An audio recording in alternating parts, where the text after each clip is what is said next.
Assalamualaikum teman-teman. Selamat berjumpa lagi dengan saya Burrohman dan masih tetap di channel Burrohman ya. Dan masih tetap juga mengupas tentang seputaran gangguan asam lambung dan anxiety psikosomatis. Nah, di hari ini itu saya sangat bersyukur sekali ya karena sekarang itu tidak hujan, jadi bisa share video teman-teman. Kalau kemarin-kemarin itu udah hampir mau seminggu ya, mau seminggu saya tidak share video karena memang di sini sekarang musim hujan dan kalau seandainya saya memaksakan bikin video itu audionya suka terganggu ya. Jadi kadang suaranya nggak kedengeran teman-teman. Nah makanya kemarin-kemarin itu memang pure saya nggak bikin video itu karena memang sering hujan. Nah sekarang itu alhamdulillah hujannya tidak ada, jadi bisa saya share video gitu teman-teman ya. Nah di season kali ini saya itu akan mencoba membicarakan tentang bagaimana cara membuat hobi yang menyenangkan gitu teman-teman ya. Karena untuk hobi yang menyenangkan itu untuk orang-orang yang terkena gangguan asam lambung dan anxiety psikosomatis sangat penting sekali teman-teman ya. Melakukan hobi-hobi yang menyenangkan itu sangat penting sekali sebab bisa mengalihkan pikiran-pikiran kita tentang penyakit, tentang sensasi, tentang penderitaan teman-teman ya.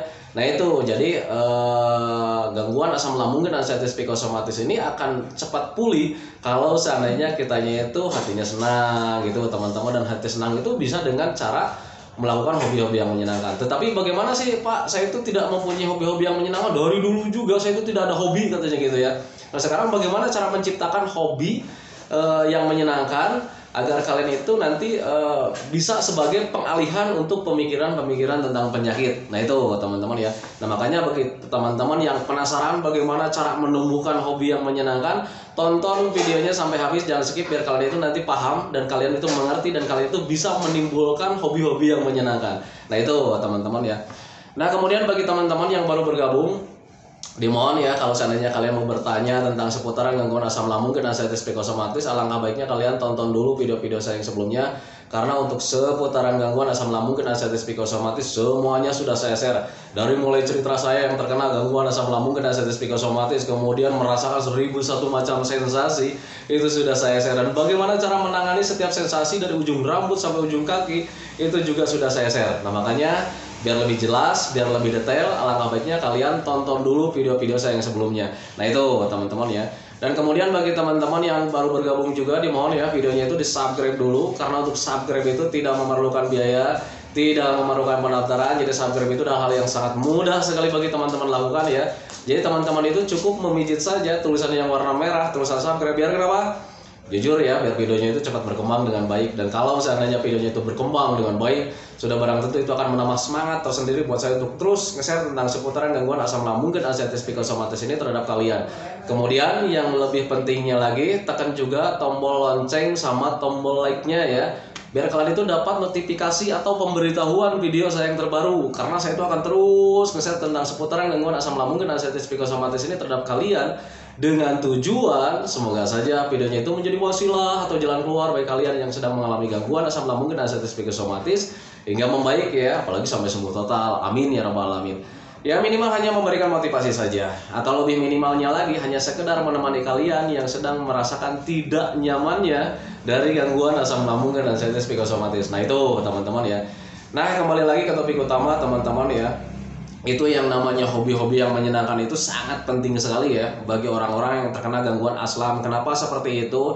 Karena bisa mengalihkan pemikiran-pemikiran kita tentang penyakit, tentang sensasi, tentang penderitaan dan sebagainya.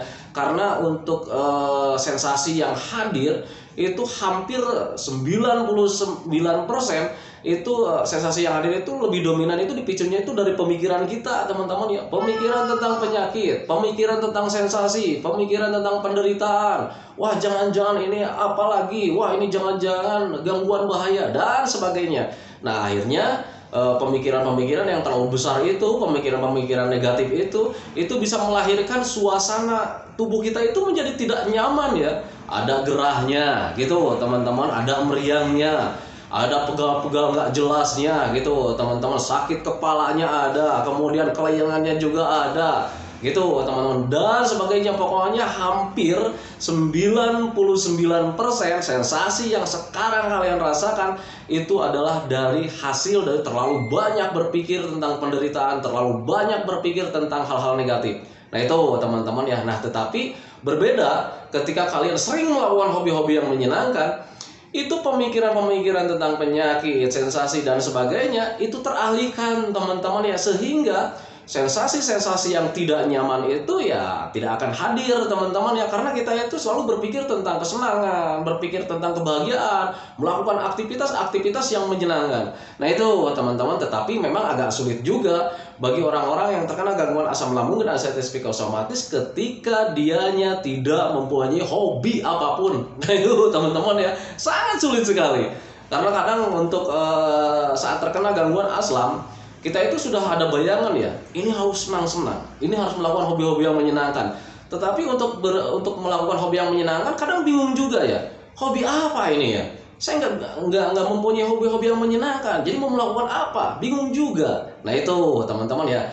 Nah untuk menangani hal seperti itu teman-teman ya, ada beberapa langkah yang harus kalian lakukan biar kalian itu bisa atau mempunyai hobi-hobi yang menyenangkan. Apapun itu bentuknya, yang penting membuat kalian senang, lakukan saja. Nah itu teman-teman ya. Nah sekarang bagaimana sih tip awal agar kita itu mempunyai hobi yang menyenangkan teman-teman ya?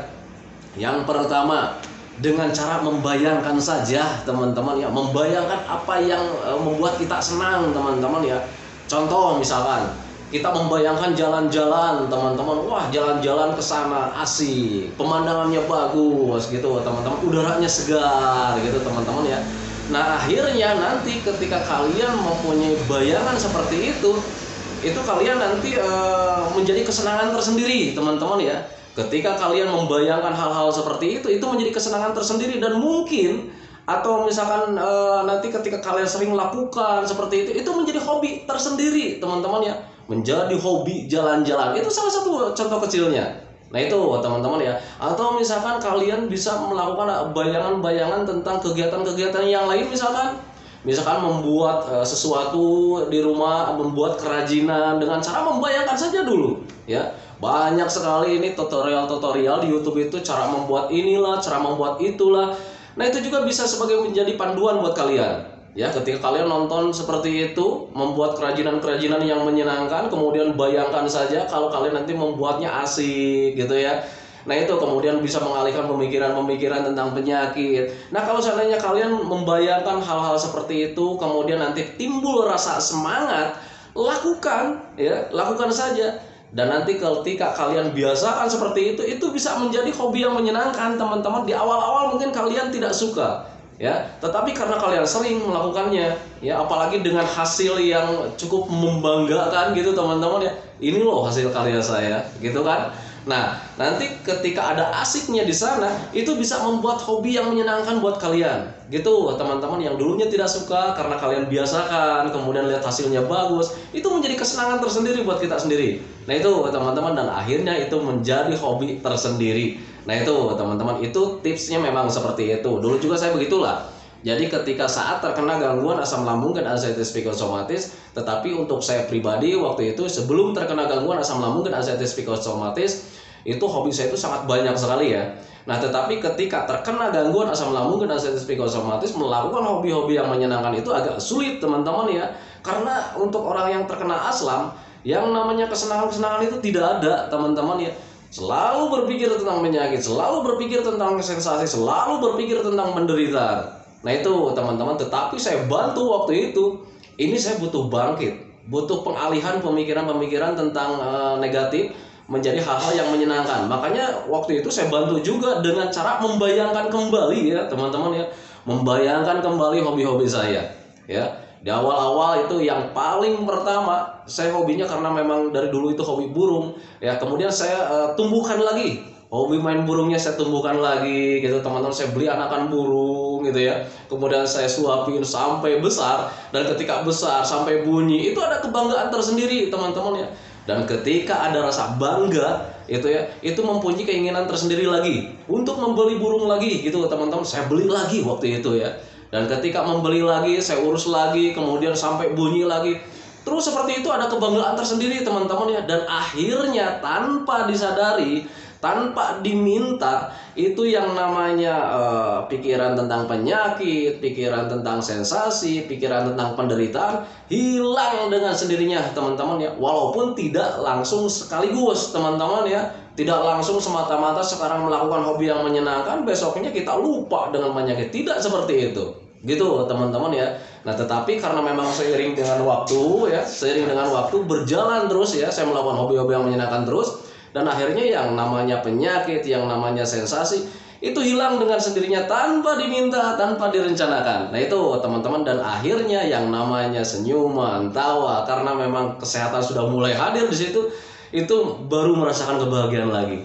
Nah itu teman-teman, itu waktu kejadian saya dulu gitu teman-teman ya. Nah makanya bagi teman-teman yang sekarang ingin mencontoh seperti saya, silakan saja, dan itu gratis teman-teman ya. Tidak memerlukan obat, tidak memerlukan biaya, kalian hanya cukup menjalankan pembiasaan saja gitu teman-teman ya. Jadi bagi teman-teman yang sekarang bingung melakukan hobi-hobi yang menyenangkan, apa sih Pak, saya tuh nggak punya hobi yang menyenangkan, awali saja dengan bayangan-bayangan teman-teman ya. Bayangkan saja hobi-hobi yang menyenangkan, yang membuat kalian senang teman-teman ya. Awali saja dengan itu, dengan membayangkan. Nanti ketika kalian sering membayangkan hal-hal yang seperti itu, minimal pemikiran tentang penyakit hilang teman-teman ya. Dan justru nanti akan tergantikan dengan semangat gitu ya, dengan semangat yang tinggi, dengan semangat ingin melakukan gitu teman-teman, melakukan apa yang telah dibayangkan. Nah itu teman-teman, makanya pahami saja ke sana. Jadi ketika kalian tidak mempunyai hobi yang menyenangkan, alangkah baiknya kalian diawali dari sekarang itu dengan cara membayangkan saja. Dan untuk membayangkan itu sederhana ya, tidak memerlukan biaya sih sebetulnya ya. Nah itu teman-teman, tetapi khasiatnya itu sangat besar sekali gitu teman-teman ya. Jadi kembali lagi ke yang namanya perasaan teman-teman ya. Jadi perasaan sedih ya obatnya harus bahagia gitu teman-teman ya. Pikiran negatif juga ya harus ditanganinya itu dengan pikiran yang positif gitu teman-teman. Berpikir tentang penyakit diobatinnya atau dialihkannya itu dengan pemikiran tentang positif gitu, kayak macam melakukan hobi-hobi yang menyenangkan gitu teman-teman ya. Nah itu sesederhana itu sih sebetulnya. Makanya untuk orang-orang yang terkena gangguan asam lambung dan anxiety psikosomatis kadang selalu bertanya, Pak ini gimana nih ya untuk asam lambung dan anxiety psikosomatis itu, katanya Bapak itu sepele dan simpel.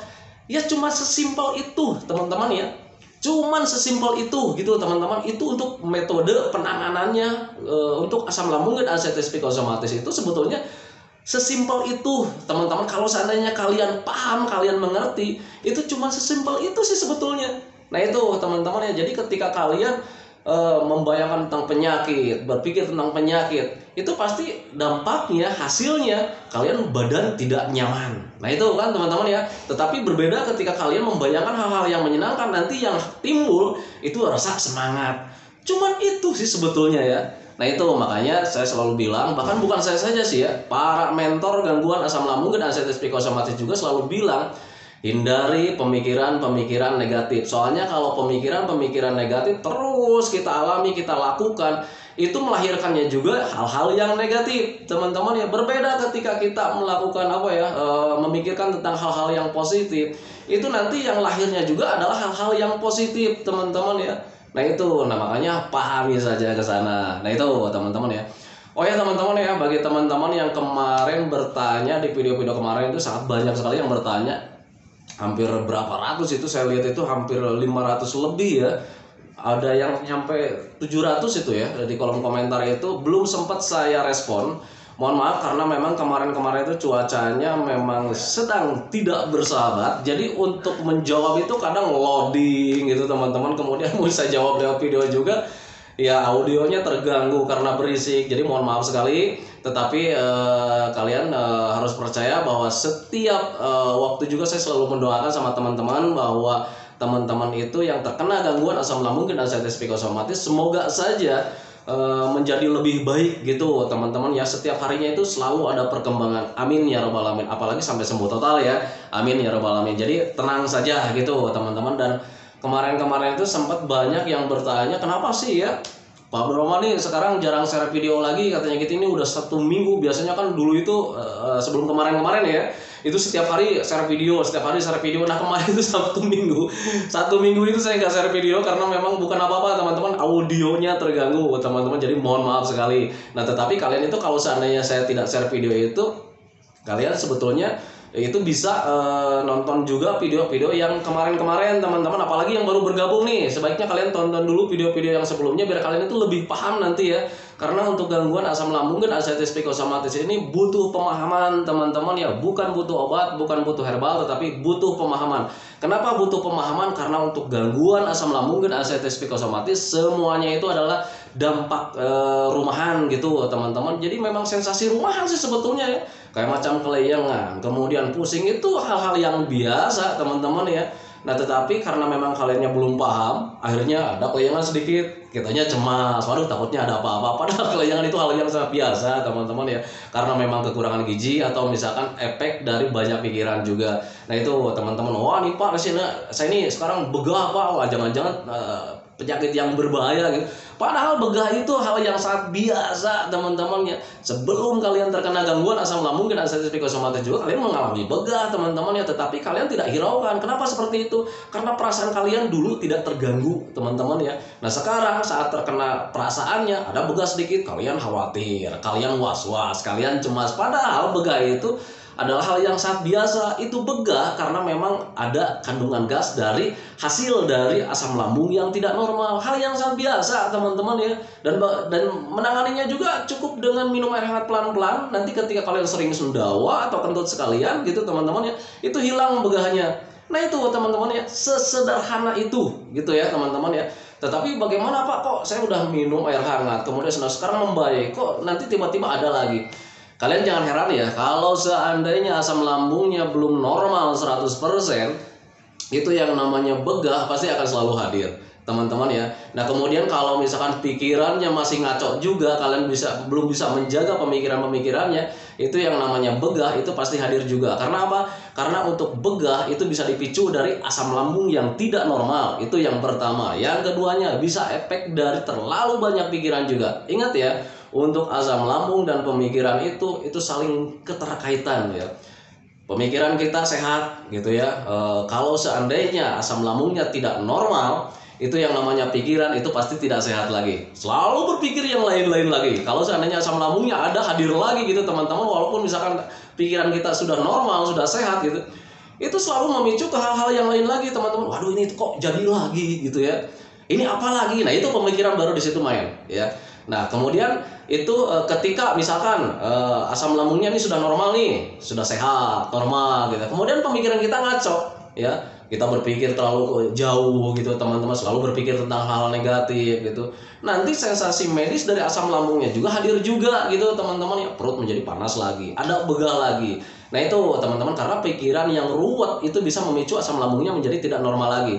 Nah itu teman-teman, jadi untuk asam lambung dan pikiran itu sangat keterkaitan sekali. Nah makanya saya selalu bilang sama teman-teman itu, jaga ya asam lambungnya, jaga juga pikirannya. Nah itu teman-teman ya. Nah sekarang penopangnya apa? 3V teman-teman ya. Jaga pola makannya, kemudian jaga pola hidupnya, hiduplah kayak orang-orang sehat gitu teman-teman ya. Kemudian jaga juga pola pikirnya. Nah itu teman-teman, jangan berpikir ke yang lain-lain. Nah itu teman-teman ya. Nah itu teman-teman ya, video dari saya. Semoga saja videonya itu menjadi wasilah buat kalian, bagi kalian yang sekarang masih bingung untuk melahirkan hobi yang menyenangkan itu bagaimana.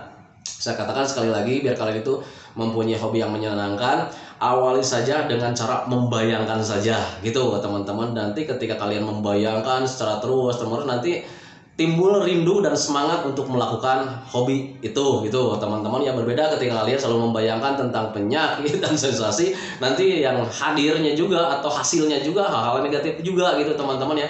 Kayak macam badan tidak nyaman, meriang tidak jelas, pegal-pegal nggak jelas. Nah seperti itu teman-teman ya. Nah makanya awali saja dengan membayangkan yang menyenangkan. Nah itu teman-teman ya.